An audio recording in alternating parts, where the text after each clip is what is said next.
What's happening, guys? My name is OTG and welcome to the Australian Grand Prix review of myself and Mike from Trio Championship and Formula 101 highlights. We are basically going to be talking about what has just happened in round one of the 2014 season in Formula 1. Mike, please run us through the top three and then I'll go through the rest of it. I know the whole top 10 off by heart, so I might as well do it. So, my prediction was correct with first, not wishing to blow my own trumpet here, but, you know, I was right with who came first, and that was Nico Rosberg. Was you right? Is that what you said in the video? Yeah. Are you sure? I'm genuinely sure. Okay. Go back and check it if you want. In second, we of course had Mr. Ricciardo. Fantastic race by him. Lovely to see the fans and such cheering him on at the end and during the last couple of laps. It was great to see. The young hopeful, Mr. Magnussen. He did well to get third. And then in fourth we had Button, if Alonso. Sixth coming home was Hulkenberg. No, and we had sorry, I do apologise. Oh no! Then we had Hulkenberg in seventh. We had Raikkonen, decent performance from him in the end, in eighth. And ninth we had Verne, and in 10th, a fantastic race by Danny Kvyat. I thought he did brilliant. No, it's not Kvyat, it's Kvyat. Daniel Kvyat. Well, if you're saying it like Crofty, it's Fiat. Yeah, but it's almost like Fiat. It's said like Fiat with a V. I'll go through I'll go through the rest of it, Mike. So 8th was Sergio Perez, who gained 5 positions. Adrian Sutil took 12th. Esteban Gutierrez was in 13th. Max Chilton, great performance, in 14th. Jules Bianchi, 15th. And then we have the retiring. Oh, Bianchi did finish, but he finished like 6 or 7 laps behind. So Romain Grosjean, who not surprised there. For some reason here it says Romain Grosjean is Swiss, so I'm not sure. I think he might have been born. He is pretty much. He's born in Switzerland. He's born in Switzerland. Like pretty much. But he's like to go. He's like a French national. If you know, like Yannisai is going to play. He's born in Belgium, but because he's lived so and so long, he can be classed as a British citizen. You know what I mean? Then we have Pastor Maldonado, the Venezuelan, in 17th, who retired. Not a good day for Lotus, who both drivers retired. Marcus Ericsson, the Swedish man, 18th. Then we have Sebastian Vettel and Lewis Hamilton. Hamilton went out due to a cylinder failure, and Sebastian Vettel, I don't think they've actually released what went wrong with his car yet, have they? It was Kerr's problem. Okay, well, it was not really the biggest. If we were listening. They could have. Well, I was very tired, Mike. I got up very early. Yeah, I don't really think that he needed to retire. If it's only a Kerr's issue, I mean, Caterham and Marussia didn't have Kerr's for ages. Ollie. He in the first couple of laps, while they were all sitting 37s and 38s, he was doing 51s. Yes. He was over 15 seconds just off going. The pace. Just keep. You're not going to keep your car in for that, are you? Yes. Really? And then we have Felipe Massa and Kamui Kobayashi. If you would have watched the race, but if you haven't, Kamui Kobayashi went into the back of Felipe Massa, and his car looked so much better, didn't it, Mike? Kobayashi's car. It did. It looked beautiful. I say it's the prettiest car on the grid.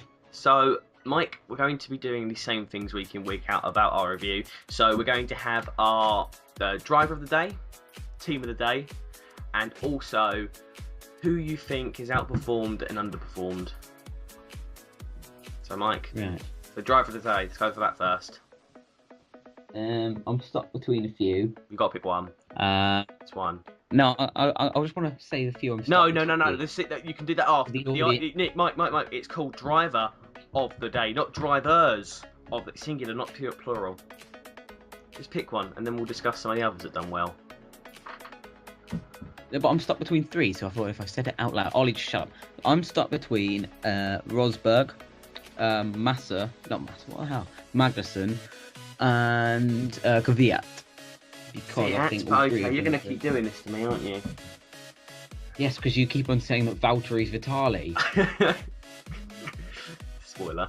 So, but I'm going to go with Rosberg because he was just as I said on pure Twitter, dominant. I said on Twitter it has to be Rosberg. I mean, I cannot deny Bottas done amazingly well today, and so did drivers such as Magnussen. Saying that, even Fernando Alonso, he just slipped on the radar. He had a very consistent race as well. So did Kvyat. Verne did pretty well.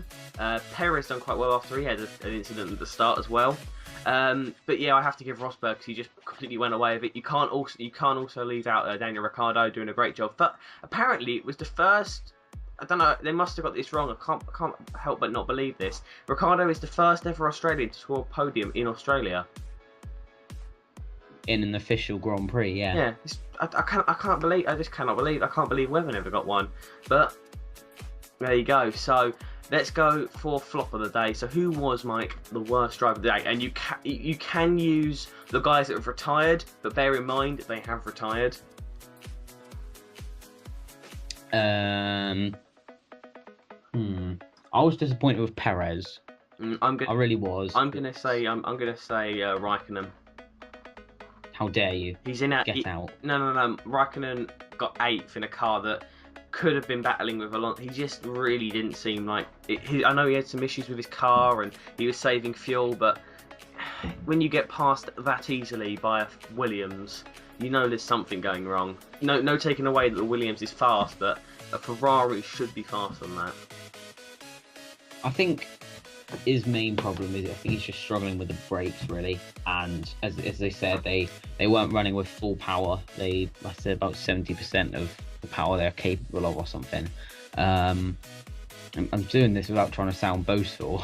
It's quite difficult, but it was a little disappointing the fact that he got 8th, I must admit. But it's 4 points, still decent. But when you look at Perez, he was 11th. He was 20 odd seconds off of Fiat, and Hulkenberg got 7th and was in 4th for most of the race. So you can't really say that that's not living up to the car's potential. We're now going to go on to constructors quickly. I'm just going to run you through the top 3 on constructors because they're really the only important ones. So McLaren are on 27 points, Mercedes on 25, and Red Bull on 18. Now your top 3. The rest of them are, I think, if I'm correct, Ferrari's on 14. Yeah, Ferrari's on 14. So yeah. Now, Mike, team of the day. My team of the day goes I would have to say it has to go to Toro Rosso for me, but I'm going to go with I could say McLaren as well. I could see where McLaren will come in. McLaren are doing a great job compared to last season, but the reason I'm saying Toro Rosso is because Toro Rosso struggled last season and they've come into this race and they've got some good pace.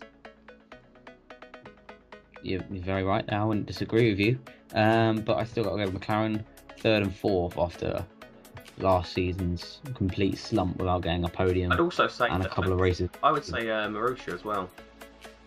Marussia actually got 14th and 15th. They've done a very good job.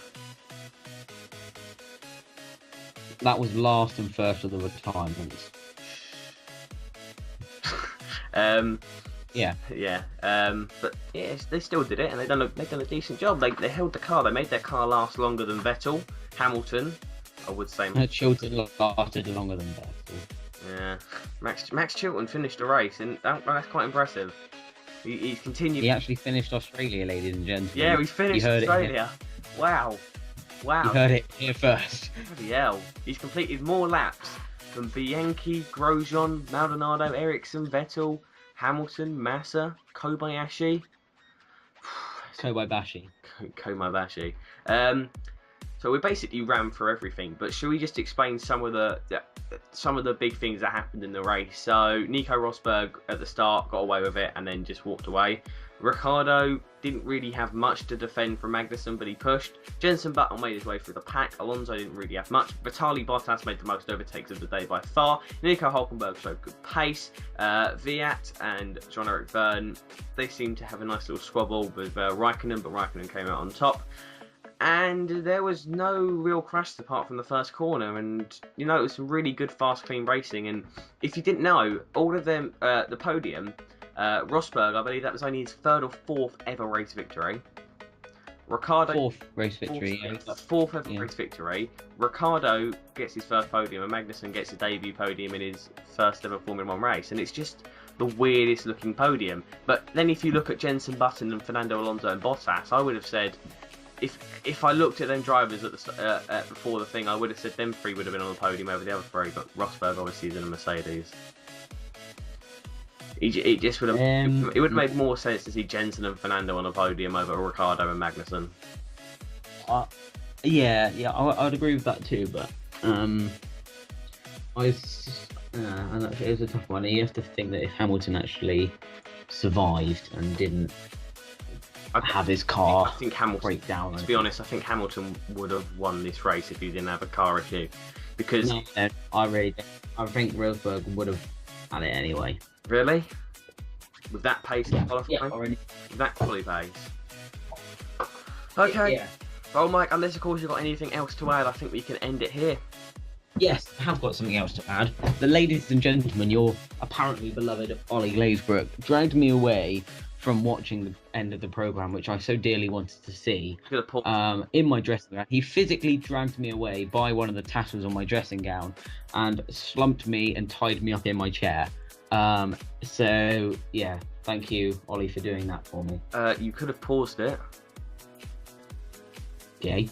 Why didn't you just pause it, you mong? Homosexual. Well, that's just stupid. Well, guys, thank you for watching this. I hope you like my banner. It's pretty sexy, isn't it? My banner is pretty nice. It's going to be done soon. Oh, that's Ollie. I keep on clicking edit banner, but it's not letting me do it. Well, I'll explain to you after, Mike. So, guys, thank you very much for watching. If you want to discuss down in the comment section who your favourite driver, your favourite team were in this race, and who you just weren't impressed with at all, then please leave that down below. Please go and subscribe to Mike if I remember putting a link in there. Follow us on Twitter, and we'll see you guys for the Malaysian Grand Prix preview probably on Wednesday or Thursday. So bye. Goodbye.